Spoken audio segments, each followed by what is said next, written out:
Welcome once again to Future Ambassador. After the short temporary break, my name is Nta Ijebu, your regular anchor of this program, Future Ambassador. This is a program specially designed for the Nigerian youths, not to educate, entertain, and provide vital information, not only on campuses, at society at large. Why Future Ambassador? We believe the future of Nigeria lies in the hand of our youths. Our actions, our voice, our reaction shape only today but shape tomorrow. And this is a platform that seeks for us to learn, unlearn, and relearn. This program will be coming to your view on this station every Tuesday on Nta Ijebu Ode. This program has two interesting segments. The first segment is the campus gist. We will bring stories from each campuses. And the second segment is the talk section, when we discuss things that happen in our campuses and also at society at large. This is your program. Youth, undergraduates, let's come together and build today, unite to shape better tomorrow. Now we are going on a short musical break. When we are back, we are moving to the first segment of the program.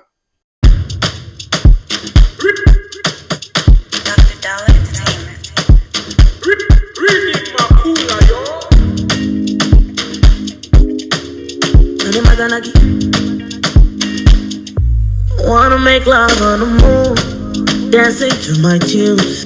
Is it too much?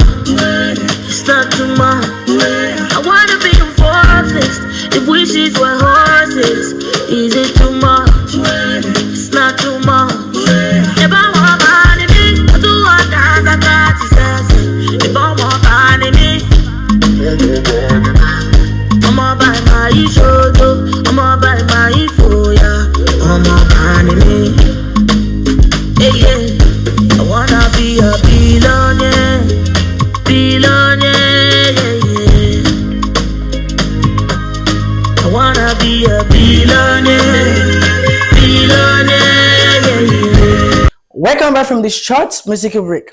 Now we are moving into this first segment of the program, which is the campus gist, when I'll be introducing my fellow colleague in person of Fumibi to give us the campus gist. Oh, Fumibi, what's up? I'm good. You are looking good. Thank you. Oh, do you have any campus gist for us? Yes. All right, you have the floor. Hello viewers, and welcome once again to Campus Gist, your trusted roundup of the latest happening across campuses in Nigeria. It's a pleasure to have you with us. I am Fumibi, your host, and here are the stories making headlines this week. We begin with some exciting news for students across the country. Students of Yobe State University have expressed joy after receiving the annual fund disbursement, a financial support scheme that continues to provide relief to thousands of Nigerian students.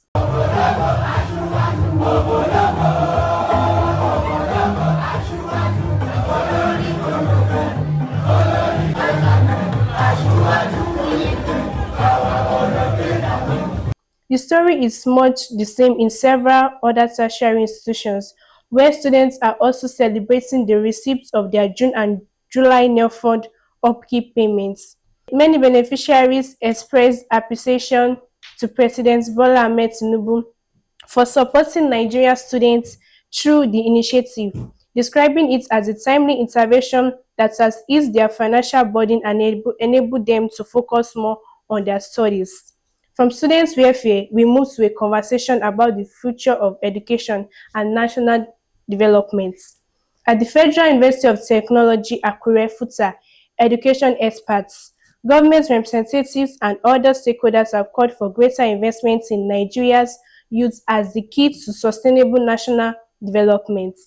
Speaking at the School of Logistics and Innovation Technology annual lecture, the Vice Chancellor of Christian University, Professor Oyedunni Arologun, stated that Nigeria possesses the human potential to become one of the world's leading innovation-driving economies.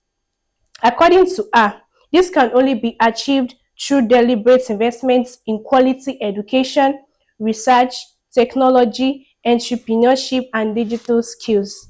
She further noted that many of the jobs today's students will occupy in the future have not yet been created, urging universities to equip learners with creativity, innovation, critical thinking, and problem-solving skills beyond the traditional classroom, Participants at the lecture agreed that Nigeria's greatest resource is not oil but its young people, calling for stronger partnerships to empower the next generation with the knowledge and skills needed to transform the nation. From FUTA, we move to Nigeria's premier university. University of Ibadan has appointed Professor Peter Olamakinde Olapegba as its 14th Vice Chancellor following a transparent and highly competitive selection process involving 8 qualified candidates. Currently serving as the Deputy Vice Chancellor, Administration, Professor Olapegba emerged as the successful candidate after several rounds of screening and interviews. He is expected to officially assume office when the tenure of the current Vice Chancellor ends in November. The appointment reflects the university's continued commitment to academic excellence, research, innovation, and global competitiveness. Still on development with Nigeria's higher institution, graduates of Ambrose Ali University have launched a global fundraising campaign to complete a modern examination and record building.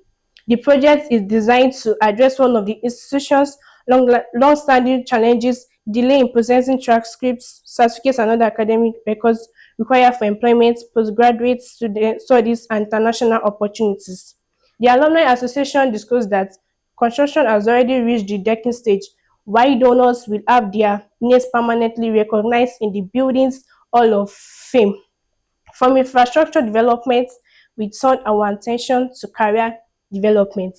The Federal University Foyer has introduced a career preparation program aimed at equipping final year students with the practical skill required to succeed after graduation. The program focuses on CV writing, interview preparation, workplace ethics, networking, personal branding, and career confidence. With graduate unemployment remaining a major challenge in Nigeria, initiatives like this are expected to better prepare students for the realities of today's labor market. As students prepare to enter the workforce, the federal government has issued an important advisory to job seekers. The government has urged graduates applying for public sector jobs to exercise caution throughout the recruitment process. Authorities highlighted 7 common mistakes applicants should avoid, including patronizing fake recruitment agents, submitting false information, falling for verified recruitment announcements, and ignoring official application guidelines. Graduates have been advised to rely only on official government recruitment channels and remain vigilant against fraudulent practices. Next is a developing story from the University of Abuja. A report by Sahara Reporters alleges that the Minister of Education is attempting to influence the appointment of Professor Hamzat Adebayo to a senior management position at the university. The report also claims that the professor was previously dismissed from the Federal University Dulce over alleged misconduct. It is important to note that these remain allegations reported by Sahara Reporters. As of the time of this broadcast, neither the Minister of Education nor the University of Abuja has issued an official response to the claims. Finally, we end on a positive note. 3 students of the Federal University of Lafia, Fulafia, who were reportedly abducted from their off-campus hostel, have regained their freedom. The rescue operation was successfully carried out through the combined efforts of local vigilantes, military personnel, and other security agencies. Member of the university community and resident expresses gratitude to the security operatives and everyone who offered prayers and supporting during the difficult periods. Thankfully, the students were rescued unharmed. We commended the security agencies and community volunteers for the swift response and dedication in ensuring the safe returns of the students. And that brings us to the end of this week's edition of Campus Gist on Future Ambassador. Thank you for staying with us. We hope you found these updates informative and engaging. Join us again next week for another exciting edition as we bring you more inspiring stories and the last developments from campuses across Nigeria. Until then, Stay informed, stay inspired, and continue striving for excellence. I am Fumibi, wishing you a wonderful week ahead. Goodbye. God bless you. Oh, to my viewers at home, these are the updates for this week. And now we are moving to the second segment of the program. Before we move to that, let's go on musical break. Remember, building today, shaping tomorrow.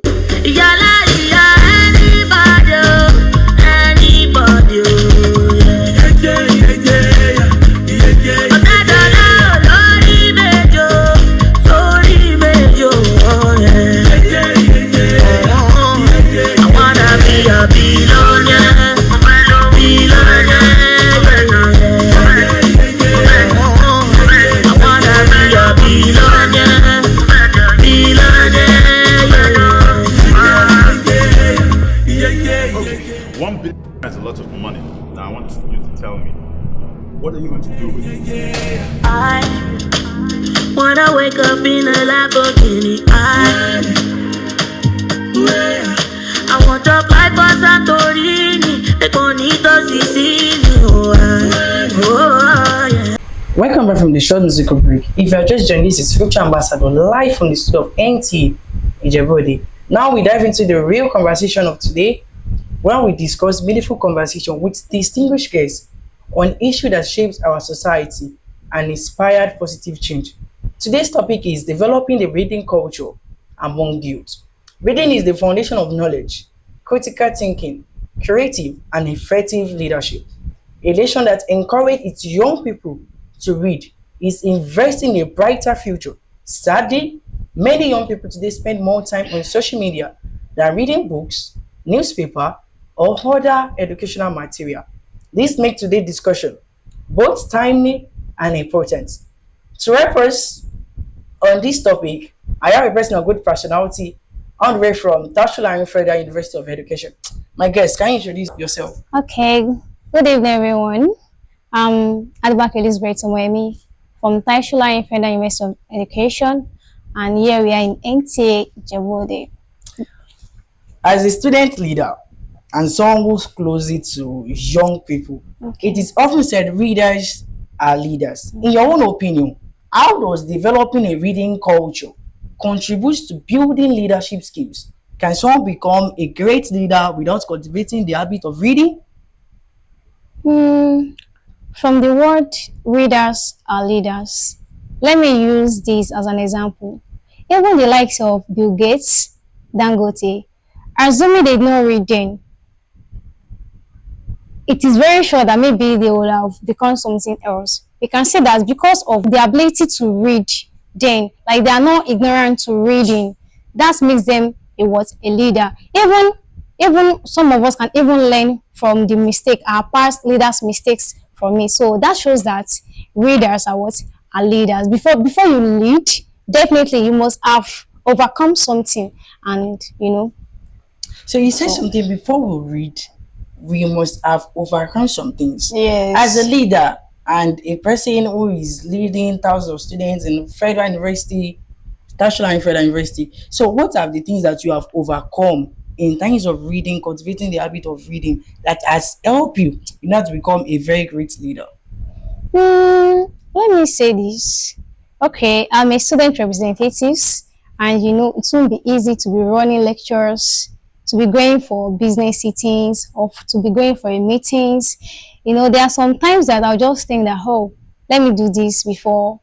It is not easy. It does not be easy though. But with the help of setting your mind or something, or let me just say in a day, let me just decide that, okay, let me just use 2 or 5 minutes to like assimilate this thing to understand. So that has been helping me so far in terms of reading, and I've been overcoming some things in line of politics and journalism in school. Let me put it that way. Thank you so much. Technology, social media, and artificial intelligence have rapidly transformed the world. Yeah. So what impact have these developments had on reading culture among youths today?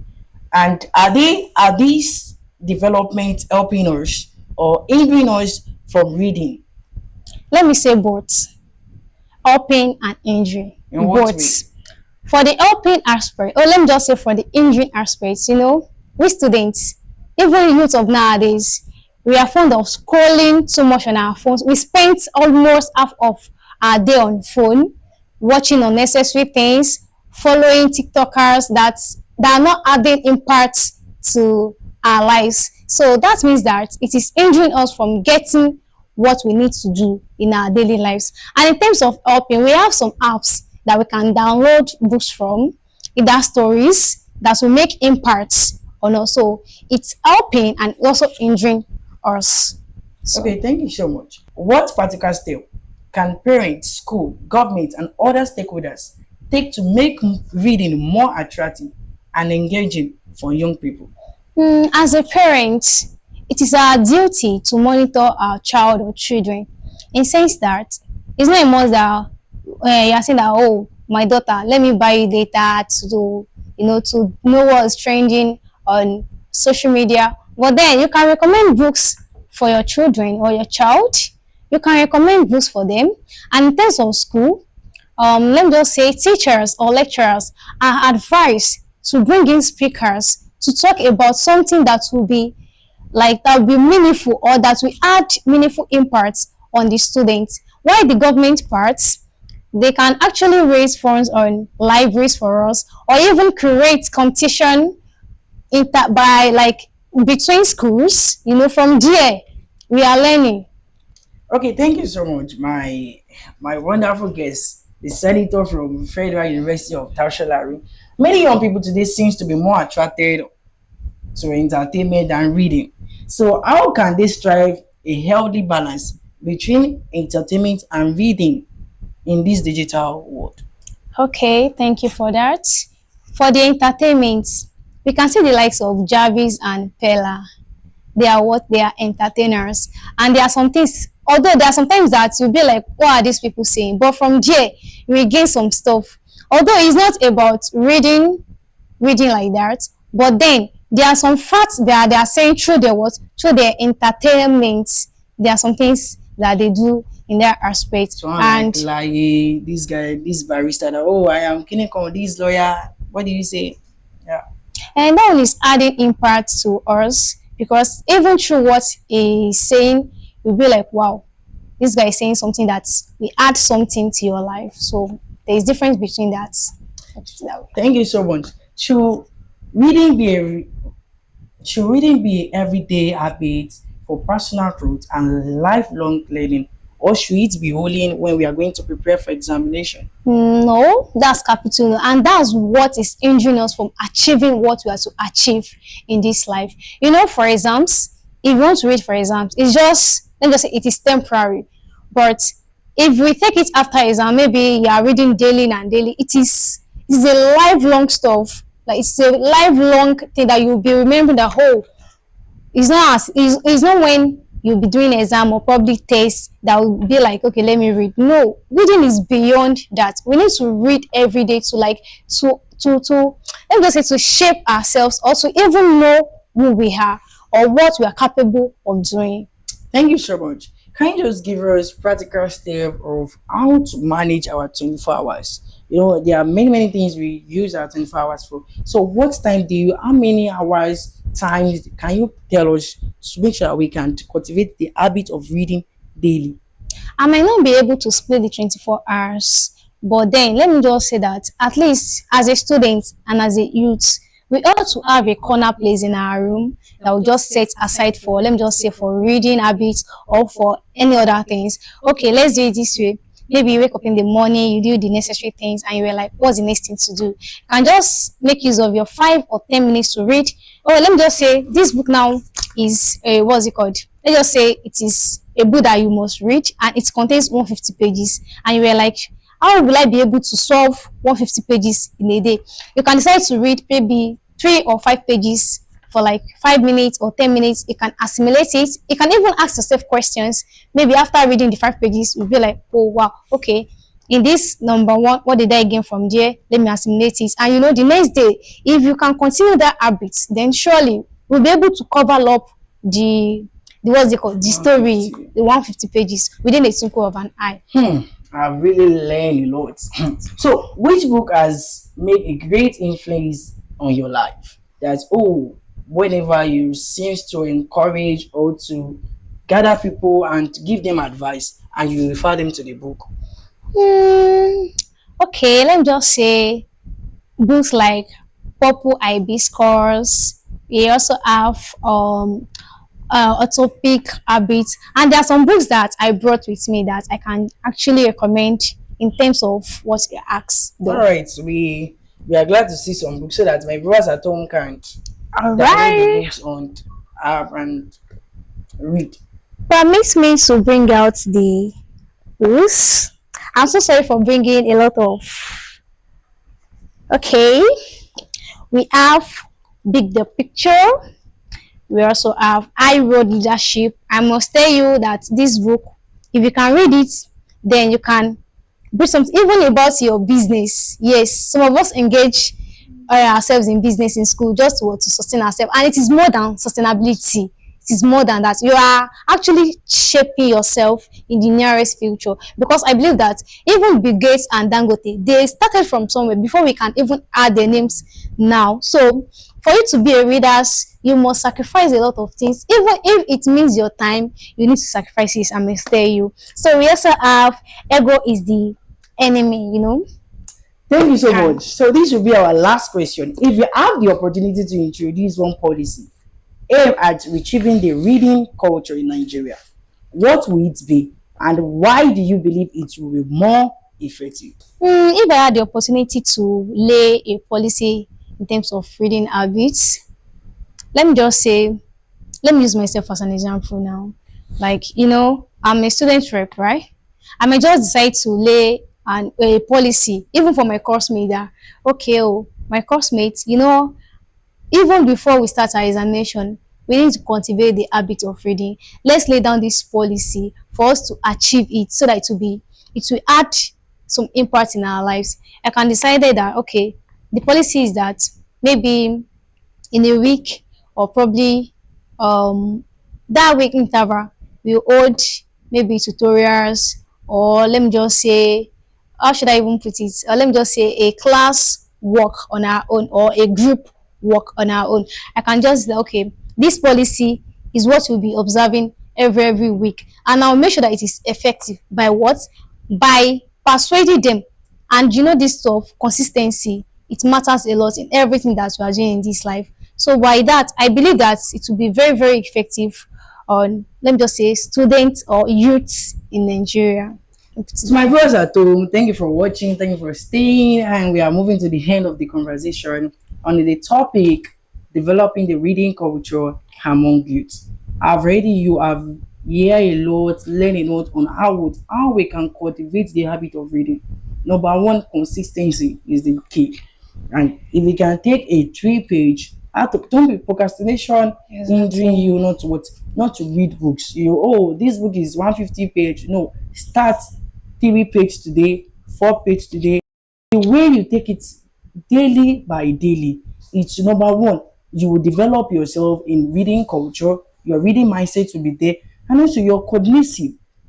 Whatsoever you read, make sure a time, try and sit down, remind on it, go through it.